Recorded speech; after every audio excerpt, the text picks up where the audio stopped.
नमस्कार, मी संजय आवटे. लोकमतच्या जगभरातल्या प्रेक्षकांचं आणि श्रोत्यांचं फार मनापासून स्वागत. सध्या महाराष्ट्रामध्ये विधानसभा निवडणूक आहे आणि विधानसभा निवडणुकीच्या अनुषंगानं बरीच चर्चा, बरंच काही सुरू आहे. अशा वेळी सातत्यानं वेगवेगळे मुद्दे रोज पुढे येत आहेत. अशा वेळी मला असं वाटलं की या सगळ्या प्रक्रियेमध्ये अत्यंत महत्त्वाचे नेते असणारे राष्ट्रवादी काँग्रेस पक्षाचे सर्वेसर्वा शरद पवार यांच्याशी बोलणं फार आवश्यक आहे. कारण लोकसभा निवडणूक संपल्यानंतर अगदी सुरुवातीपासून त्यांचे झंझावाती दौरे सुरू आहेत.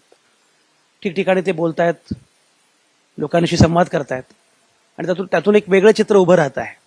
त्यामुळे शरद पवारांशी बोलणं, शरद पवार या सगळ्या प्रक्रियेकडे कसं बघतायत हे समजून घेणं हे फार महत्त्वाचं आहे असं मला वाटलं.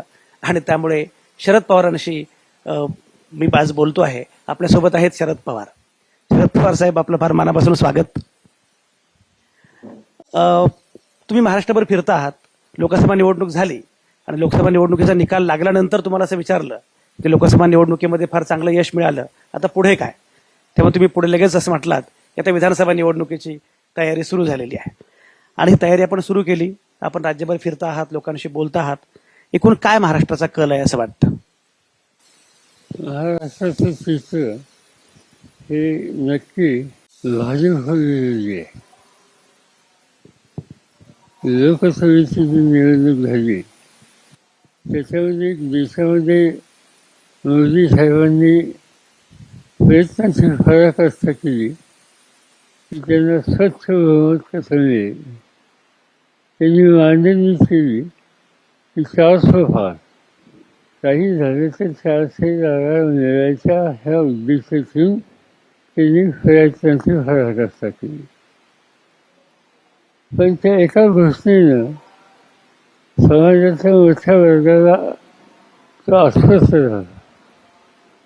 कारण त्या एका घोषणेनं लोकांच्या मनामध्ये देशाची घटना, संविधान हा विषय त्यांना अस्वस्थ करायला लागला. आणि मोदींचं भाषण ऐकल्याच्या नंतर त्यांच्या काही सहकाऱ्यांनी अन्य राज्यात पुन्हा पुन्हा हे सांगितलं की 400 जागा मिळाल्याशिवाय आम्हाला घटनेत दुरुस्त करता यायची नाही.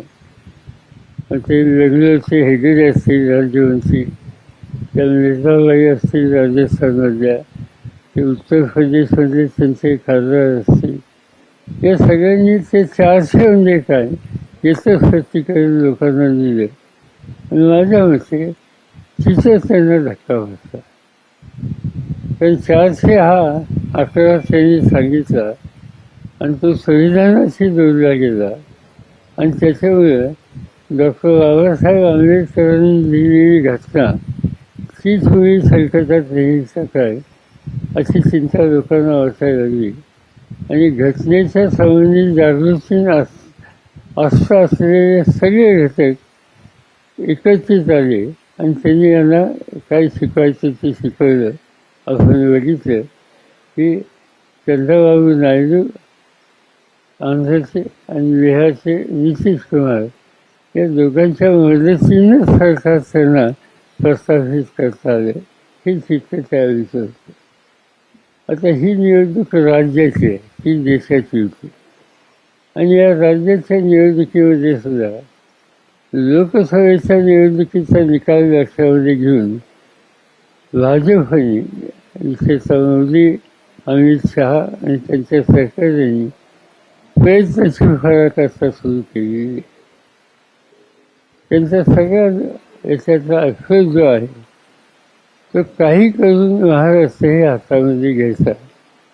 कारण त्यांना चिंता अशी वाटते की यानंतर जर महाराष्ट्रात काही वेगळा निकाल लागला तेव्हा हळूहळू त्याचा परिणाम केंद्रीय सत्तेवर सुद्धा होऊ शकतो.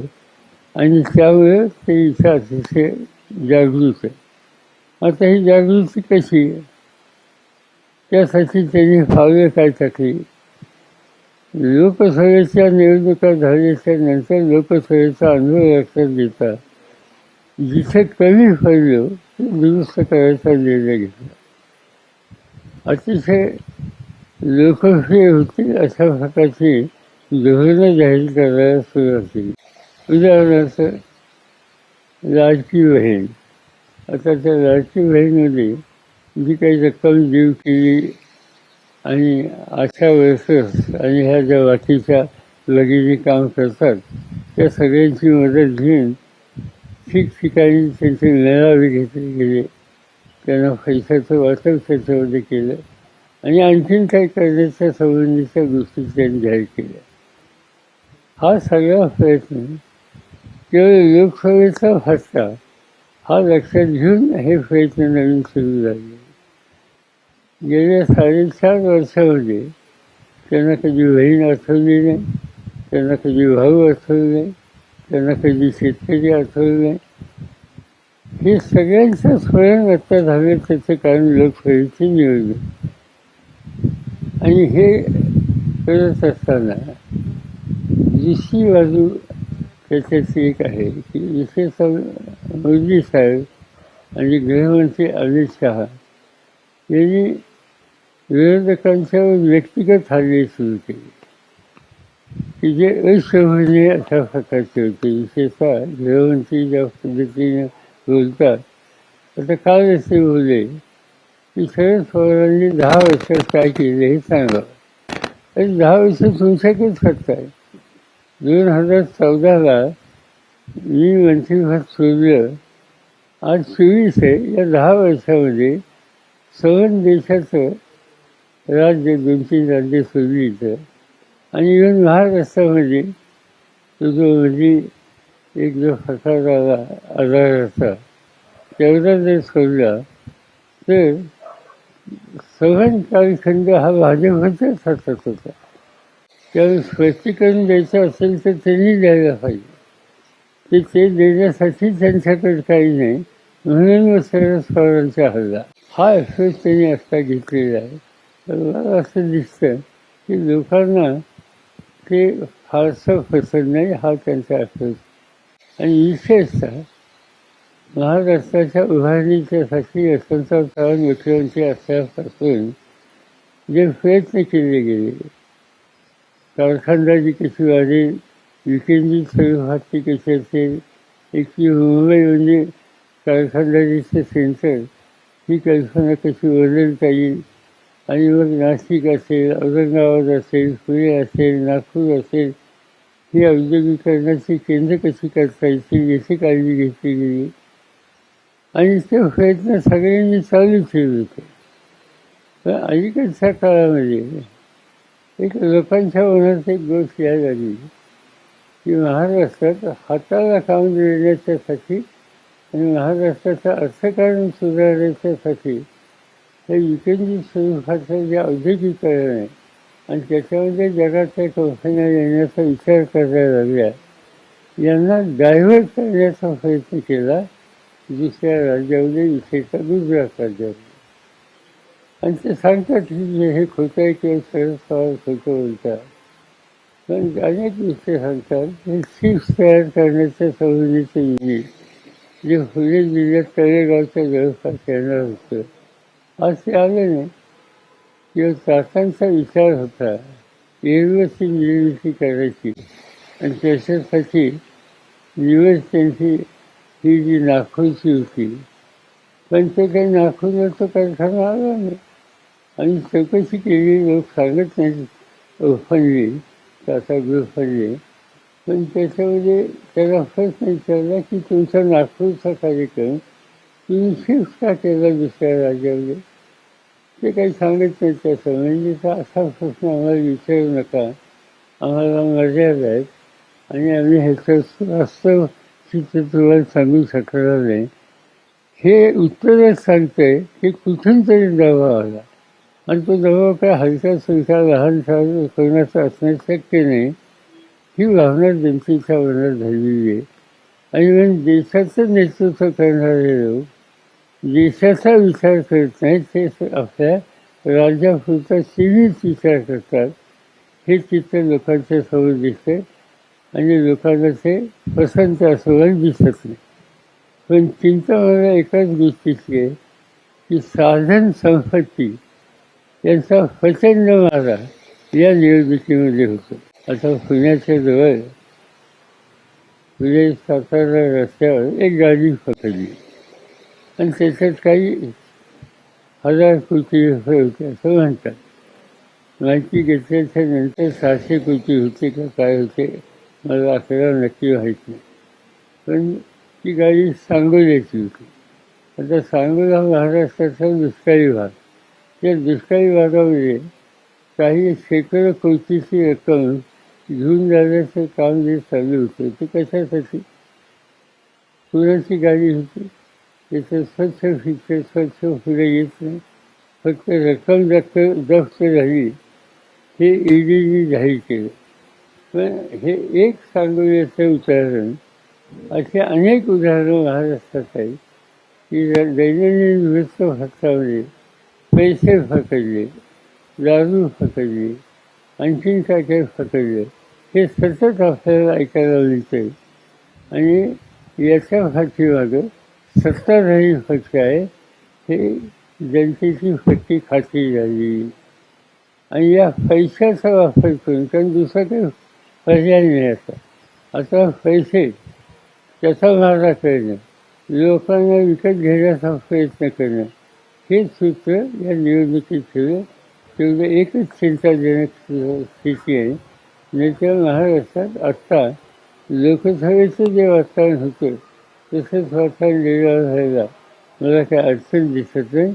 फक्त पैशाचा परिणाम हा किती होतोय ते वास्तव बघावं लागेल आणि आम्हाला त्याची चिंता आहे.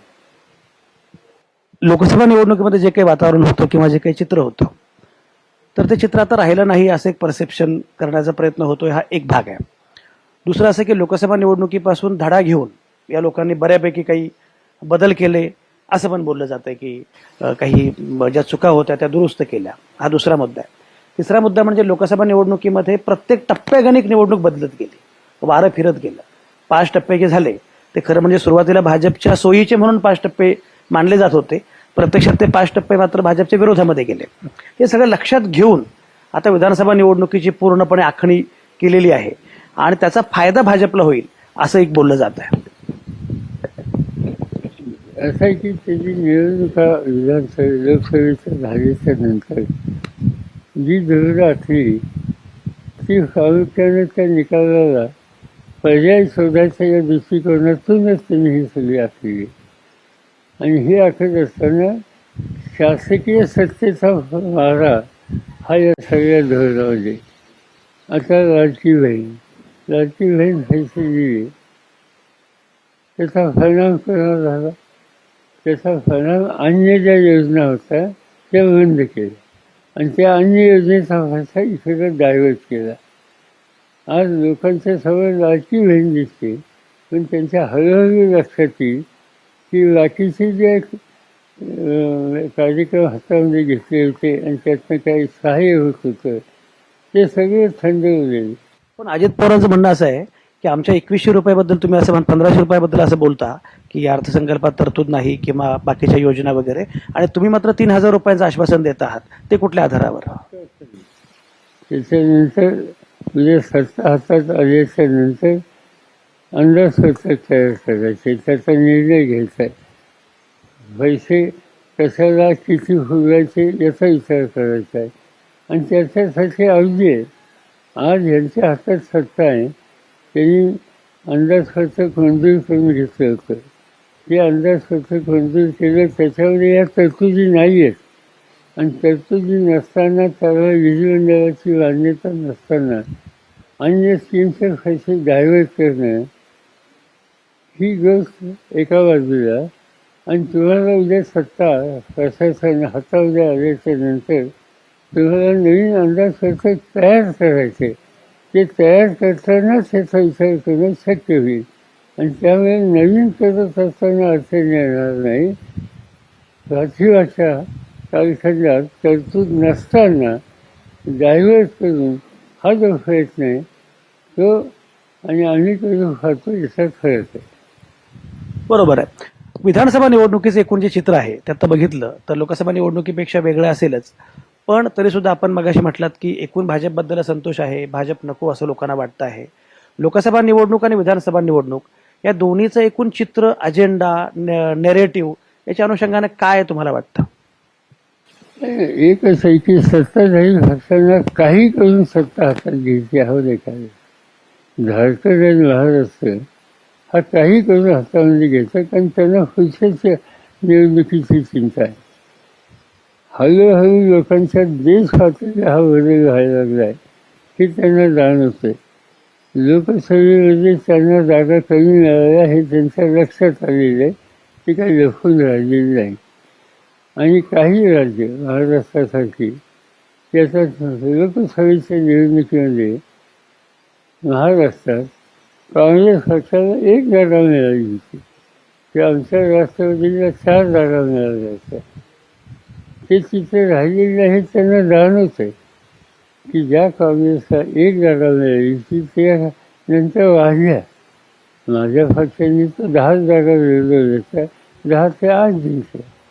याचा अर्थ स्वच्छ आहे की लोकांना बदल हवा होता आणि ते त्यांनी लोकसभेत दाखवलं.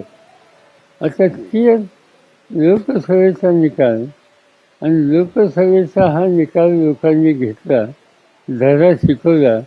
त्याच्यामुळे तातडीनं 17-10 महिन्याच्या कालखंडात अनेक गोष्टी, अनेक धोरणं, अनेक योजना या सगळ्याचा महापूर हा लोकांच्या समोर टाकला. तर लोकांना हे लक्षात येते का केलं.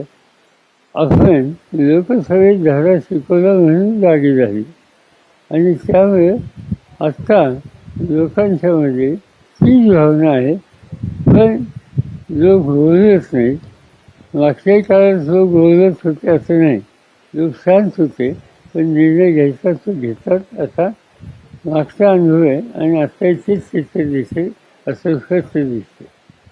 लोकसभा निवडणुकीमध्ये सुद्धा जेव्हा निवडणूक घोषित झाली तेव्हा चित्र असं नव्हतं खरं म्हणजे.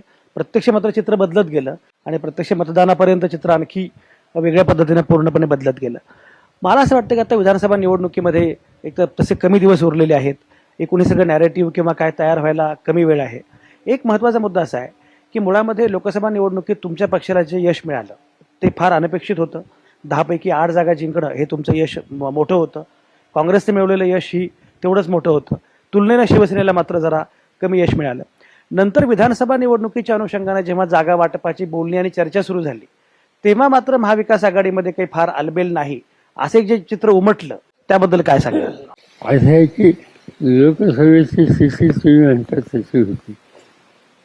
नंतर विधानसभेच्या निवडणुकीला एक गोष्ट मला मान्य केली पाहिजे की सगळ्याच राजकीय पक्ष जे आम्ही एकत्र आहोत, उद्धव ठाकरेंचं नेतृत्वाखालचा पक्ष असेल, माझा राष्ट्रवादी असेल, काँग्रेस पक्ष असेल, लोकसभेचा रिझल्ट बघून या सगळ्या पक्षाचे जे काम करणारे सहकारी आहेत त्यांच्यामध्ये विधानसभेच्या निवडणुकीला सामोरं जावं ही भावना अतिशय मोठ्या प्रमाणात जागी झाली. आणि त्यामुळे ती संधी मागणाऱ्यांची संख्या सगळ्या पक्षात फार मोठी झाली आणि साहजिकच जागेचं मागणी ही अधिक झाली तर त्या राजकीय पक्षावर सुद्धा एक दबाव असतो. त्या राजकीय पक्षाच्या नेतृत्वावर सुद्धा मार्ग कसा काढायचा याची चिंता होते. मग अधिक जागा कशा मिळतील आपल्याला, लोकांचं समाधान कसं करता येईल, हा प्रत्येक पक्षाच्या नेतृत्वाचा प्रश्न होता. आणि त्यामुळे जागेच्या वाटणीच्या संबंधी सुरुवातीला ती जी ओढाताण व्हायची ती झाली. पण नंतर निवडणुकीची प्रक्रिया एकदा सुरू झाल्याच्या नंतर हळूहळू ते कमी झालं.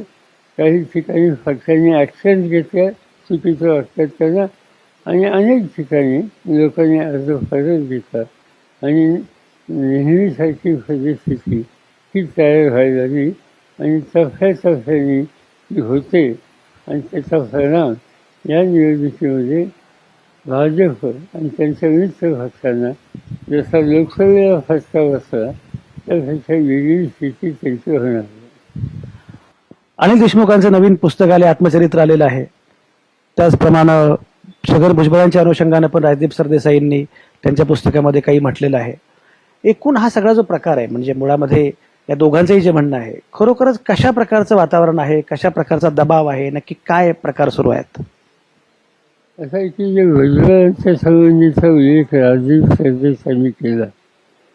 राजीव सरदेसाईंची माझी भेट नागपूरला या दौऱ्यात झाली होती आणि त्यांनी सांगितले की त्यांनी जे लिहिलं आहे आणि भुजबळ जे बोलले आज ते डिनाय करतात.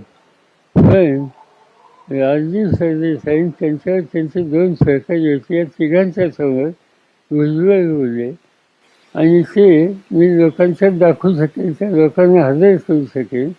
भुजबळ बोलले ही वस्तुस्थिती. त्यांनी स्वच्छ सांगितलं की आम्ही केवळ ईडीच्या त्रासाने गेलो. मी स्वतः जेलमध्ये होतो.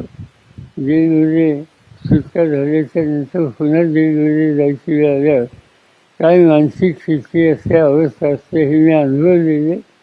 आणि म्हणून आम्ही सगळ्यांनी शरद पवारांच्याकडे आग्रह केला आणि आपण सगळे जाऊया. त्यांनी नाही म्हणून सांगितल्याच्या नंतर त्यांनी सांगितलं की आम्हाला दुसरा पर्याय नाही. आणि म्हणून त्यांचे नेते म्हणून अजित पवारांशी त्यांनी संपर्क साधला.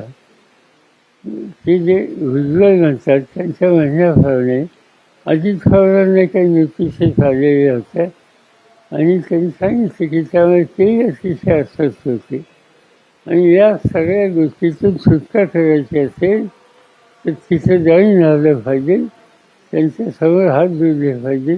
हाच आम्हाला पर्याय आहे आणि तो पर्याय मी स्वीकारला हे त्यांनी त्याचं सांगितलं. आणि त्याला दुसरा एक आधार असा आहे की ज्या वेळेला या सगळ्या लोकांनी भाजपवर जायचा निकाल घेतला त्याच्या आदल्या 2 दिवसामध्ये भोपाळवरनं प्रधानमंत्र्यांनी स्टेटमेंट केलं. त्यांनी आरोप केला काही नेत्यांच्या महाराष्ट्रातल्या आणि याची मी चौकशी करणारे सांगितलं.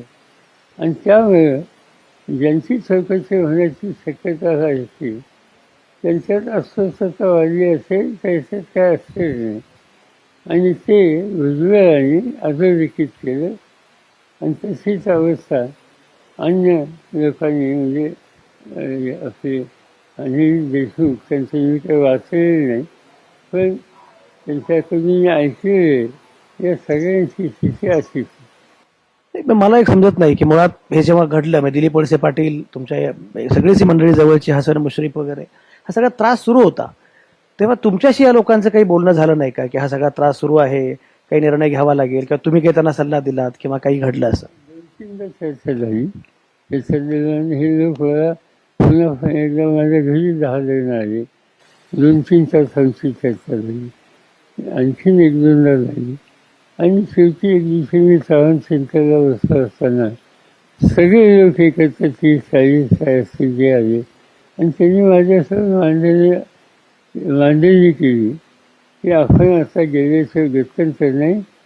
आमची घरं उद्ध्वस्त होती, आमचं कौटुंबिक जीवन उद्ध्वस्त होईल आणि आम्हाला दुसरा पर्याय नाही, आता चला. मी हे गोष्ट कधी मला त्यांनी सांगितलं मी हे तुम्ही करता त्याच्यातनं काही सुटका होणार आहे का? तुमचं काही बोलणं झालं का? कुणाचं काय झालं सुरक्षा व्हावं त्याच्यातनं सुसंवाद साधला आहे का आणि त्यातनं काही करून म्हणता येईल का? हा प्रश्न मी त्यांना विचारला पण त्यांनी सांगितलं नाही त्यातनं मार्ग निघतो. तुम्ही या फक्त, तुम्ही आल्याशिवाय ह्या पुढे होत नाही असं आम्हाला स्वच्छ सांगण्यात आलेलं आणि तुम्ही यायलाच पाहिजे. पण मला त्यांची भूमिका अजिबात पसंत नव्हती. त्यामुळे मी पोलायची त्यांनी सांगितलं हे मला शक्य नाही. तुम्हाला तुमचा निर्णय काय घ्यायचा असेल हा तुमचा अधिकार आहे. मी याच्यावर जास्त भाष्य करू इच्छित नाही. पण मला खात्री आहे की तुम्ही म्हणतात त्यातनं सुटका होईल अशी स्थिती काही झाली असं मला दिसत नाही. आज जे कागद तुमच्याबद्दलचे त्या फाईल्स टेबलवर आहेत म्हणजे तुम्ही जॉईन झाला तर ते कफातच होती आणि वेगवेगळे येईल त्यावेळेला त्याचा उपयोग सुद्धा करते. पण आमचे सगळे सहकारी इतके अस्वस्थ होते की ते काय ऐकण्याच्या स्थितीत नव्हते आणि त्यांचा निर्णय घेतला. मला अंधारात ठेवून अजिबात घेतला नाही. मला सांगून केला, मला आग्रह करून प्रयत्नाची परत असतात त्यांनी केली मी यावं म्हणून, पण मला ते शक्य नव्हतं. अजित पवारांना तुम्ही तेव्हा सल्ला काय दिला होता किंवा अजूनही अजित पवारांनी काय करायला पाहिजे होतं या सगळ्या परिस्थितीमध्ये असं वाटतं? नाही, प्रश्न असा आहे की मोदी साहेबांनी सत्तेचा गैरवापर करून हा लोकांना पक्ष फोडण्याचंच काम सुरू केलेलं होतं. पक्ष फोडणं आणि एक पक्षांतर करणं इतक्या टोकाचं हे योग्य होतं असं मला वाटत नाही. आणि त्याचं कारण आम्ही लोकांच्या समोर गेलो, निवडणुका आम्ही भाजपच्या विरुद्ध लढलो, आम्ही कार्यक्रम लोकांच्या समोर मांडला आणि भाजपला सत्तेवर उखडलं पाहिजे हे आम्ही सांगून लोकांनी त्याच्यासाठी आम्हाला मतं दिली आणि आता आम्ही दुसरा निर्णय घेतला. हे योग्य नाही हे मी सगळ्यांना सुचवलं. एक मुद्दा असा आहे की आता हा जो मुद्दा आहे लोकसभा निवडणुकीच्या मध्ये आला होता संविधानाचा, तो मुद्दा थोडासा मागं पडला असेल, पण मुळामध्ये पक्ष फोडाफोडीचा मुद्दा जो आहे तो राज्य स्तरावरचा असल्यामुळे विधानसभा निवडणुकीत तो जास्त प्रकर्षाने पुढे आलेला आहे किंवा पुढे येतो आहे असं दिसतंय. अशावेळी एक महत्त्वाचा मुद्दा असा मला दिसतोय की मुळामध्ये बारामतीची लोकसभेची निवडणूक आपण बघितली. या लोकसभा निवडणुकीमध्ये बारामती विधानसभा मतदारसंघासह ज्या प्रकारचा निकाल लागला, तर लोकांनी हा निर्णय घेतला होता की आपल्याला कोणासोबत राहायचं आहे. आत्ताही शरद पवार विरुद्ध अजित पवार गट अशा लढती अनेक ठिकाणी होत आहेत, बारामतीमध्ये पण होत आहेत. तुम्हाला असं वाटतं का की लोकसभेसारखाच कौल आत्ता विधानसभेला असेल? लोकसभेच्या निवडणुकीच्या वेळेला बारामती काय अन्य ठिकाणी काय लोक बोलतच नव्हते. घरोघर प्रचार करण्यासाठी आमचे कार्यकर्ते जेव्हा जायचे तेव्हा लोक असे नमस्कार करायचे आणि जवळपास दार बंद करायचे. त्यांच्या भीती होती. आणि समजा तुम्ही असा उत्साह दाखवला तर त्याबद्दलची चर्चा व्हायची, जरा जास्त काही करू नका म्हणून. पण हे असं एका बाजूची त्याचा निकाल दुसरा झाला. आता यावेळेला आणखी चित्र वेगळं आहे. आत्ता यावेळेला कुणी कार्यकर्ता मत मागण्याच्यासाठी प्रचार झाला, कुणाच्या घरी गेला, त्यांनी त्यांच्याशी घरच्या लोकांनी 2 वाक्य संभाषण केलं तर लगेच त्यांना फोन जातात. ते फोन वेगवेगळ्या संस्थेच्या प्रमुखांच्याकडून जातात, आणखीन कुणाकडून जातात आणि त्यांचा एक प्रकारचा दबाव टाकला जातो आणि त्याचा परिणाम लोकसभेच्या निवडणुकीच्या पेक्षाही अधिक आज एक प्रकारचं दबावाचं आणि दहशतीचं वातावरण बारामती काय आजूबाजूला हे ठिकठिकाणी बघायला मिळतंय. आता ते मतात किती कन्वर्ट होतं हे बघावं लागेल. माझं मन मला सांगते की ज्या मतदारांना मी अनेक वर्ष ओळखतो त्यांच्यात राहिले ते बोलत नसतील, पण निर्णय घ्यायचा वेळ असेल त्यावेळी योग्यच निर्णय घेतील. एक मला सांगा, म्हणजे एक असं म्हटलं जातं की लोकसभा निवडणुकीमध्ये गद्दार विरुद्ध खुद्दार अशी एक लढाई होती, गद्दारी विरुद्ध तुतारी अशी पण लढाई होती. विधानसभा निवडणुकीमध्ये सुद्धा ते चित्र असू शकतं. पण एक मुद्दा असा आहे की अनेक ठिकाणी उमेदवारीबद्दल लोकांना असं वाटतं की काही ज्या उमेदवारी आहेत, म्हणजे इंदापूरमध्ये हर्षवर्धन पाटील असतील, कागलमध्ये समरजित घाटगे असतील, तर जे शरद पवारांना सोडून गेले ते जर गद्दार असतील तर मग हर्षवर्धन पाटील, समरजित घाटगे हे कोण आहेत? मग अशा उमेदवारांना उमेदवारी पुन्हा द्यावी का, हा एक मुद्दा आहे. दुसरं असं की निलेश लंके, अमर काळे अशी मंडळी खासदार झाली आणि आता विधानसभेला त्यांच्या पत्नीलाच उमेदवारी मिळणं. तर हे जे आहे की राजकारणाचं रिंगण जरा आणखी व्यापक झालं पाहिजे, त्याच्याऐवजी पुन्हा तिथेच आपण जातो आहोत, असं काही वाटलं का?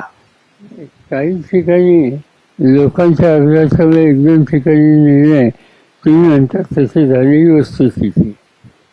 पण आता निलेश लंकेंचं उदाहरण, निलेश लंकेंच्या पत्नी राणी गेले, त्यांना आम्ही संधी दिली, पण ती त्यांच्या पत्नीने आणि ही वस्तुस्थिती. पण निलेश लंकेंच्या मतदारसंघामध्ये सामान्य लोकांच्यात अखंड जाऊन त्यांच्या कामाची सोडवणूक करणं, सुसंवाद साधणं हे त्यांच्या पत्नी हे सतत करत. त्या त्यांच्या पत्नी जशा आहेत तशाच्या मतदारसंघाच्या प्रभावी कार्यकर्त्या सुद्धा आहेत आणि ही स्थिती वर्ध्याला सुद्धा होती. साधारणतः आम्ही जे निवडी केल्या त्याच्यात खूप तरुण लोक घेतले, नवे लोक घेतले, शिक्षित लोक घेतले, चेहरा बदलायचा प्रयत्न आम्ही केलेला आहे. आम्हाला परिवर्तन केलं हे लोकांना पचलं पाहिजे, दिसलं पाहिजे याची काळजी आम्ही या ठिकाणी घेतली आहे आणि काही ठिकाणी चाललेली आहे. आता उदाहरणार्थ हर्षवर्धन पाटलांचा इश्यू आहे. आज हर्षवर्धन पाटील हे अस्वस्थ होते. आम्ही हे बघत होतो वर्ष दिवस ते गेले होते त्यांच्यावर, पण त्यांचं मन तिथं वाढत नसतं. त्यांच्याकडे काही महत्त्वाच्या जबाबदाऱ्या होत्या. आता उदाहरणार्थ देशाचा सहकारी साखर धंदा जो आहे त्याचा राष्ट्रीय संसदेचे अध्यक्ष त्यांच्याकडे होते आणि त्यामुळे आमचा सुसंवाद असायचा त्या बैठकामध्ये वगैरे. आणि त्या सुसंवादातून आम्हाला सतत जाणवत होतं की या लोकांना नाईलाज म्हणून तिथे गेलेले त्यांच्यात अस्वस्थता आहे आणि जर त्यांना विश्वास दिला तर त्यांना हवेच्या रस्त्याला ते जायची तयारी करतील. आणि तो विश्वास आम्ही लोकांनी दिला आणि त्यामुळे त्यांचं त्या ठिकाणी निर्णय घेतलेला आहे आणि तीच गोष्ट कागलची सुद्धा. विधानसभा निवडणुकीमध्ये म्हणजे लोकसभा निवडणुकीमध्ये एक प्रयत्न प्रामुख्याने असा होता की ही निवडणूक धर्माच्या स्तरावर जावी असा एक प्रयत्न झाला होता, पण मतदारांनी तो प्रयत्न बऱ्यापैकी हाणून पाडला असं दिसत आहे. महाराष्ट्राची विधानसभा निवडणूक ही बऱ्यापैकी जातीय मुद्द्यांवर जाते आहे असं दिसतं आहे. एक म्हणजे मनोज जरांगे पाटील यांचं आंदोलन आणि त्यानंतर सगळं झालेलं वातावरण हा एक मुद्दा आहे. ओबीसी काय भूमिका घेतात हा एक मुद्दा आहे. त्यामुळे जातीय पद्धतीनं जातीय स्तरावर ही निवडणूक जाईल. जातीय समीकरण या निवडणुकीत कधी नव्हे, नेहमी असतातच, पण कधी नव्हे एवढी महत्वाची ठरतील असं एकूण सगळं दिसतंय. या सगळ्या जातीय समीकरणांकडे कसं बघताय? त्याचा उदाहरणार्थ तुम्ही जारंगेचा उल्लेख केला आणि त्यांच्याबद्दल मराठा आणि त्यांच्या भाषणाची सोडवणूक हा आग्रह सातत्याने मानतात. आणि काही लोक असंही म्हणतात की ह्या जाती अँगलीच ह्या ठिकाणी त्यांचा हा दृष्टिकोन आहे. पण दरांगेंचं एक स्टेशन माझ्या वाचण्यात आलं. त्यांनी काय अपील केलं, मराठ्यांना जशी मदत करायची तशी लिंगायतांना सुद्धा करा, धनगरांना सुद्धा करा, मुस्लिमांना सुद्धा करा. त्यांचा दृष्टिकोन व्यापक हा व्हायला लागलेला होता. इतर घटकांना सुद्धा बरोबर घेण्याच्या संबंधीचा त्यांचा दृष्टिकोन होता आणि त्यामुळे निवड जातीय होतं किंवा एक जातीय होतं असं चित्र त्या ठिकाणी नाही हे त्याच्यातनं स्पष्ट होतं.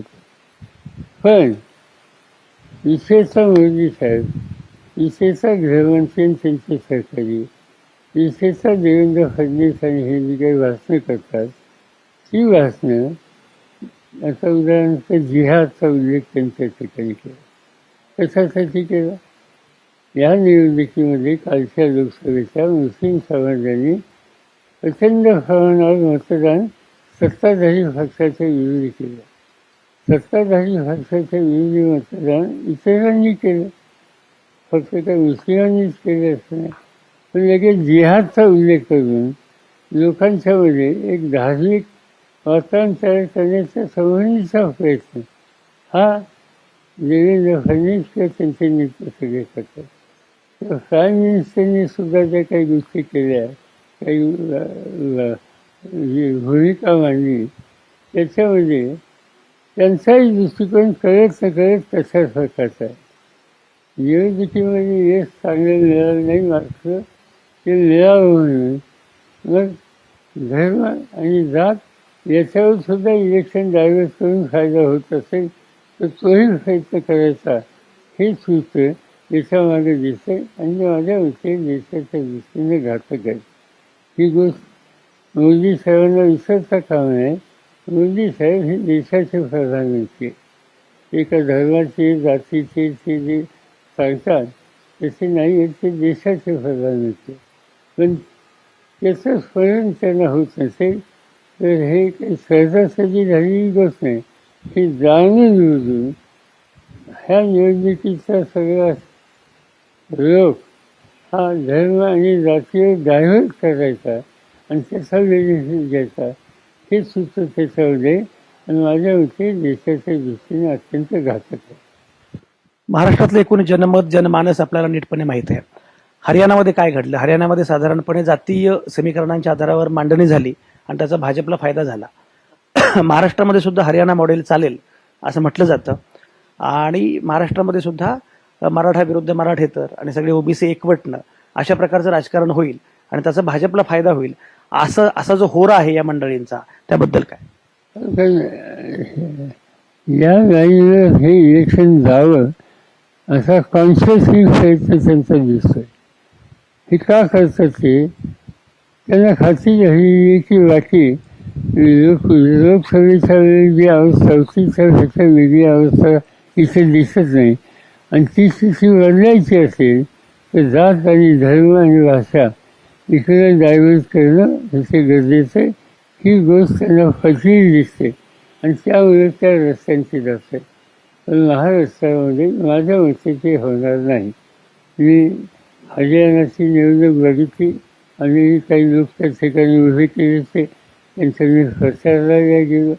तिथं महाराष्ट्राचं चित्र वेगळं.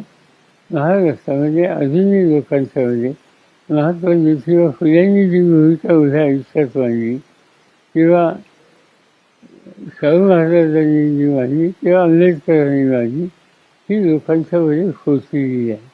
महात्मा फुल्यांचंच उदाहरण सांगायचं झालं तर आता माळी आणि मराठा याच्यात एक अंतर वाढवता येईल का हा प्रयत्न काही लोकांचा दिसतो. पण फुल्यांनी जो जीवनभर काम केलं त्याच्यामध्ये जात किंवा माळी म्हणून कधी केलेलं नसतं. त्यांनी आता खरं सांगायचं म्हणजे आता उदाहरणार्थ शिवाजी महाराज ते काही मराठ्यांचं नेतृत्व असं नाही, व्यापक नेतृत्व होतं. आणि त्या व्यापक नेतृत्वाचं वास्तव चित्र जन्मांच्यामध्ये त्या काळामध्ये फुल्यांनी मांडले.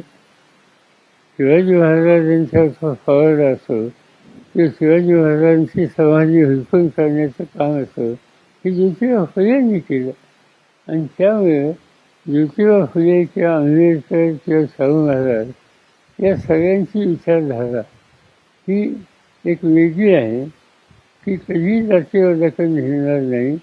आज महाराष्ट्रामध्ये तो आपला ठेवा आहे आणि या ठेव्यामुळे अनेक गोष्टी त्या नियंत्रित करायला त्याची मदत होईल असं मला वाटतं. तुम्ही एक उल्लेख वारंवार करता आहात की महाराष्ट्राचा चेहरा बदलल्याशिवाय मी स्वस्थ बसणार नाही आणि मला महाराष्ट्राची घडी पुन्हा सुरळीत करायची आहे. हा बदललेला चेहरा, हा नवा महाराष्ट्र किंवा तुम्हाला जो महाराष्ट्र हवा आहे तो नेमका कसा आहे? हा पाहिजे एक तर जात धर्म विरहित ही समाज रचना त्याच्यामध्ये. त्याच्यानंतर ते महाराष्ट्राचे महत्त्वाचे घटक आहेत. उदाहरणार्थ शेती. त्या शेतीच्या क्षेत्रामध्ये जी आज अस्वस्थता आहे, नाराजी आहे, संकट आहेत, त्यातनं सुटका कशी करता येईल, त्यासाठी धोरणं कशी असता येईल. तिसरी गोष्ट अशी आहे की नवी पिढी शिक्षित होते. शिक्षण संस्थांचा विस्तार महाराष्ट्रात होते. त्यातनं बाहेर पडलेली पिढी तिला काम करण्याचा संबंधीचा अधिकारांनी संधी मिळत नसेल तर त्यांच्यात अस्वस्थता आहे. आणि ती अस्वस्थता दूर करायची असेल तर विकेंद्रित स्वरूपामध्ये औद्योगिकरण त्याची गरज आहे. अधिक हातांना काम देण्याची सुविधा ही निर्माण करणे गरज आहे. या सगळ्या गोष्टी करायच्या असतील. स्त्रियांच्यावरचे अत्याचार अर्थात अशी बातमी आली की गेल्या 8 महिन्यामध्ये इतक्या स्त्रियांच्यावर अत्याचार झाले किंवा हत्याही त्यांच्या झाल्या किंवा शेतकऱ्यांच्या आत्महत्या. आजच्या वृत्तपत्रात बातमी आहे की गेल्या 8 महिन्यामध्ये इतक्या शेतकऱ्यांनी आत्महत्या केल्या. ही सगळी स्थिती बदलायची. ही बदलून मूलभूत प्रश्नाची सुटका होईल असं एक चित्र निर्माण करायचे, त्याची धोरणं आखायची, त्याचे कार्यक्रम आखायचे. आणि ते करायला लोकांचं सहमती, लोकांचा पाठिंबा हा मिळाला पाहिजे. तो त्यांचा पाठिंबा घेऊन हे जे सगळे कार्यक्रम राबवायचे त्याला सोयीचं एक चित्र तयार करणं त्याची आज गरज आहे. आज ते नाही. म्हणून मला महाराष्ट्रात बदल करायचा आहे. म्हणून मला महाराष्ट्राचा चेहरा बदलायचा आहे आणि नव्या पिढीला बरोबर घेऊन हे काम होऊ शकतं आणि त्या प्रयत्नात आम्ही लागलो. हा प्रयत्न सुरूच आहे, दिसतच आहे. पण तरी आपण म्हणताय की जाती या सगळ्याच्या पलीकडचा महाराष्ट्र, समतेच्या वाटेवरचा महाराष्ट्र आपल्याला उभा करायचा आहे. पण एक कॉन्स्पिरसी थिअरी अशी असते की मनोज जरांगे पाटील तेच बोलतायत, तेच करतायत जे शरद पवार सांगतायत. मला काही समजत नाही म्हणजे का कसं मी जे बोलतो ते सगळं बोलतोय आणि धनंजयनी भूमिका मांडली मगाशीच मी सांगितलं त्यांनी इतर जाती जमातीचा सुद्धा उल्लेख केला सहभागी करायची भूमिका घेतली याचा अर्थ त्यांच्या अफरोज हा व्यापक होतोय ही गोष्ट समाधानाची आणि त्याचं समर्थन कुणी केलं तर त्याच्यात काही फारसं चुकीचं नाही. आणखी कोणती थोडी अशी आहे की भाजपबद्दल तुम्ही जेवढे आक्रमक आहात तेवढे एकनाथ शिंदेबद्दल नाही आहात. असं काही नाही काय भाजप काय एकनाथ शिंदे काय अजित पवार काय प्रफुल्ल पटेल काय हे सगळे लोक एकाच दिशेने गेले. हे सगळ्यांनी जे ऐकलं कारण असं आहे की एकनाथ शिंदे सांगतात आम्ही असं करतोय ते केलं.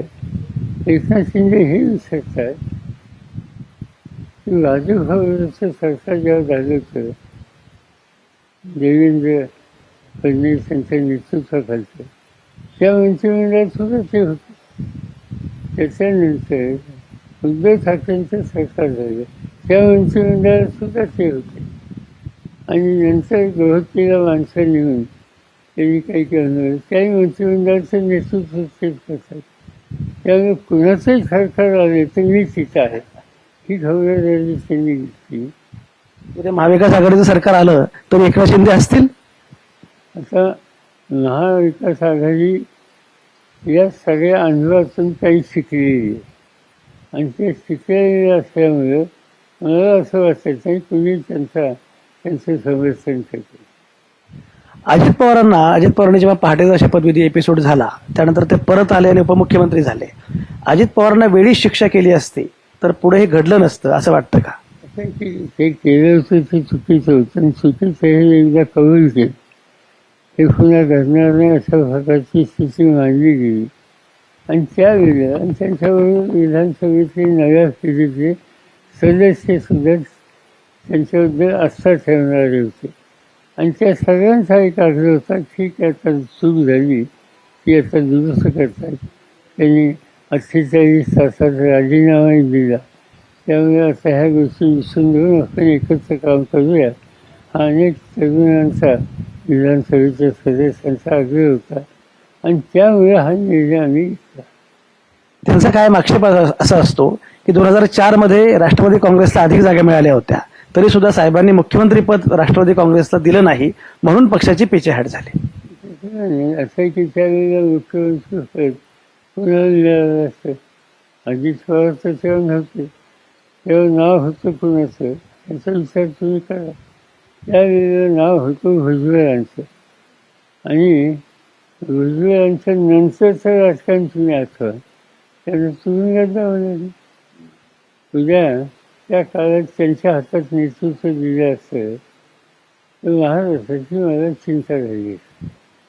त्यांच्या हातात देणं योग्य नव्हतं. त्याच्यापेक्षा विलासराव देशमुखांचं नाव त्या ठिकाणी आहे.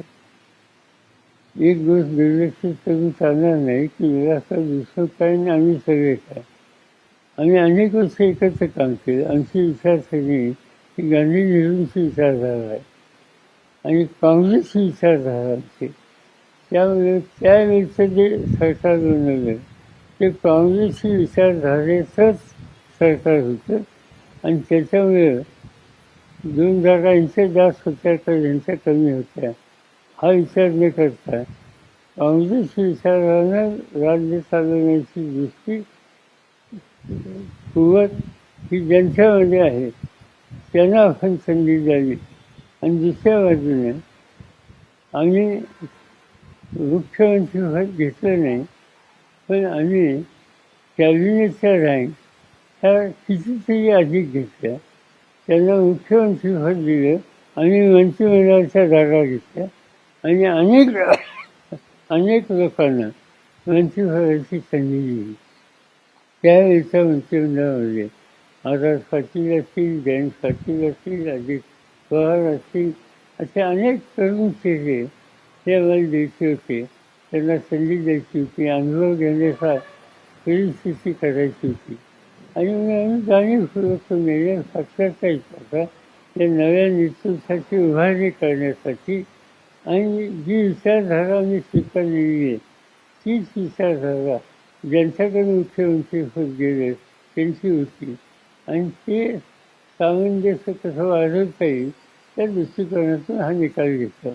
भुजबळांना मुख्यमंत्रीपद देणं हे कोण राज्यासाठी घातक होतं असं आपण म्हणताय, पण मग भुजबळांना एवढी सगळी बाकीची मंत्रीपदं ते सोबत आपले होतेच, तेव्हा असं वाटलं नाही का?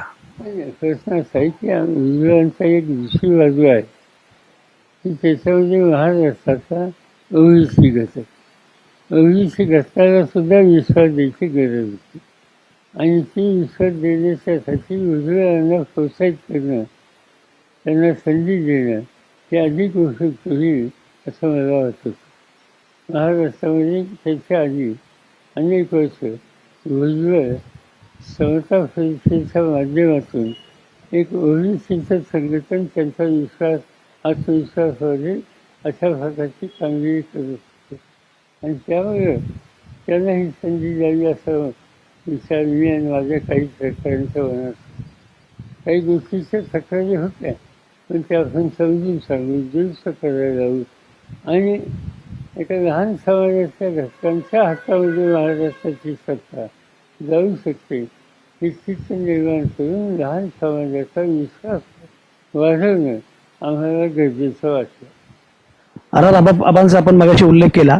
आबांच्या अनुषंगानं अजित पवारांनी जो एक उल्लेख केला होता फाईल आणि सगळं मुख्यमंत्रीपद, काय नक्की त्यात काय घडलेलं होतं?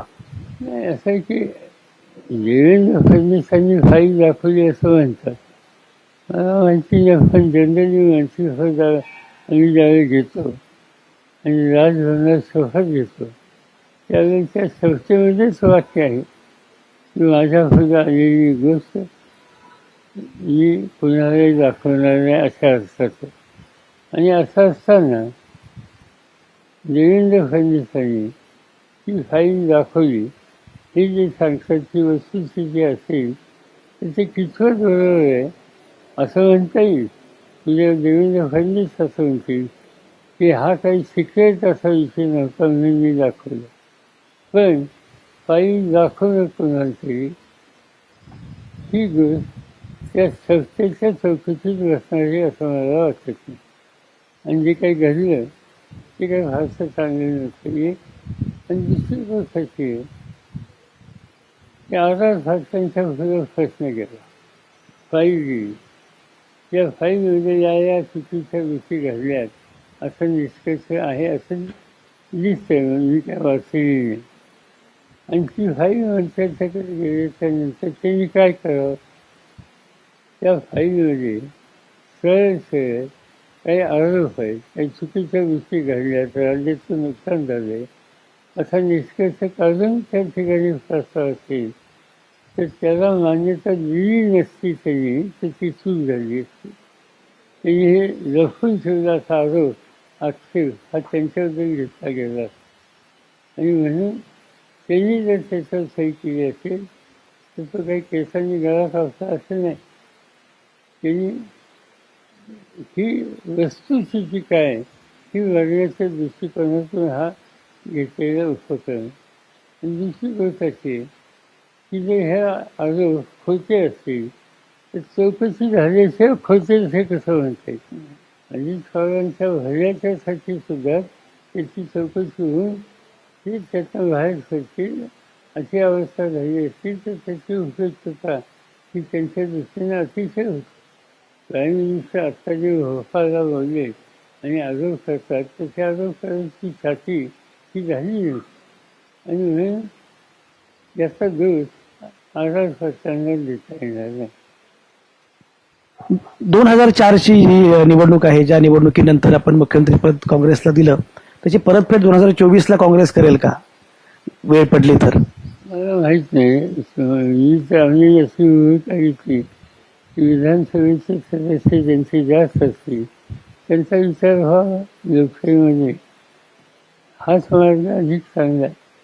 म्हणजे त्याला एकदा काय निवडणुकीचे रिझल्ट येत आहेत ते बघूया आणि बहुमताच्या संबंधीचा विषय एखाद्या पक्षाचा असेल तर तो दुर्लक्ष करता येणार. आपण राज्यभर फिरत आहात, महाराष्ट्राचा अंदाज काय आहे? असं दिसतं महाराष्ट्रात न बोलता परिवर्तन करते. जसं लोकसभेला परिवर्तन त्यांनी केलं अगदी 48 पैकी 31 जागा दिल्या आम्हाला लोकांनी. हीच अवस्था कमी जास्त होण्यात होईल. फक्त पैशाचा वापर किती परिणाम करतो याच्यावर लक्ष ठेवावं लागेल. एक फक्त मुद्दा विचारतो. शेतकरी कामगार पक्षाचे जयंत पाटील विधान परिषदेला पराभूत झाले. आता सांगोल्यात सुद्धा शेतकरी कामगार पक्षाचा उमेदवार आहे आणि उद्धव ठाकरेंनी उमेदवार उभा केलेला आहे. हे शेतकरी कामगार पक्षाने उद्धव ठाकरे नक्की काय घडतंय? शेतकरी कामगार पक्षाने 4 जागा मागितल्या होत्या उद्धव ठाकरे आणि बाकी सरकारने. तसे 3 जागा त्यांनी शेका पक्षाने दिल्या. 4थी जागा जी शेका पक्ष मागत होता आणि माझ्या मते शेतकरी कामगार पक्षाची ती 4थी जागा सांगोलीची त्यांची निधी जागा होती. गणपतराव देशमुखांचा सारखा एक पक्ष एक मोठा नेता त्या पक्षाचा आज हयात नाही. त्यांनी उभं आयुष्य सेवा केली लोकांची. उभं आयुष्य त्या मतदारसंघाचं प्रतिनिधित्व केलं आणि त्या मतदारसंघामध्ये शेका पक्षाचं काम होतं आणि मग त्यांच्या कुटुंबातल्या व्यक्तीला संधी द्यावी ही जन्म लोकांची भावना होती. त्यांना दिली असती तर मला आनंद झाला असता. परंतु शिवसेनेनं वेगळा निकाल घेतला.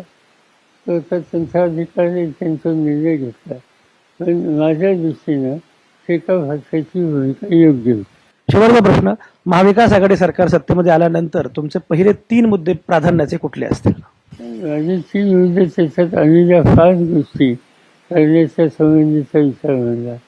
महिलांना मदत आणि सुरक्षा या संबंधीचा तरुण पिढीची बेरोजगारी ती काढण्याच्यासाठी प्रयत्नांची पराकाष्ठा करणं आणि तिची ग्रोथ, शेती आणि शेतकऱ्याच्या आत्महत्या या सगळ्यातून त्यांना बाहेर काढणं आणि त्याचं व्यक्तिगत आणि कौटुंबिक उत्पन्न वाढेल कसं आणि हा बळीराजा सुखी कसा राहील या 3 गोष्टीला आयुष्यात तातडीनं लक्ष केंद्रित करायची भूमिका आहे.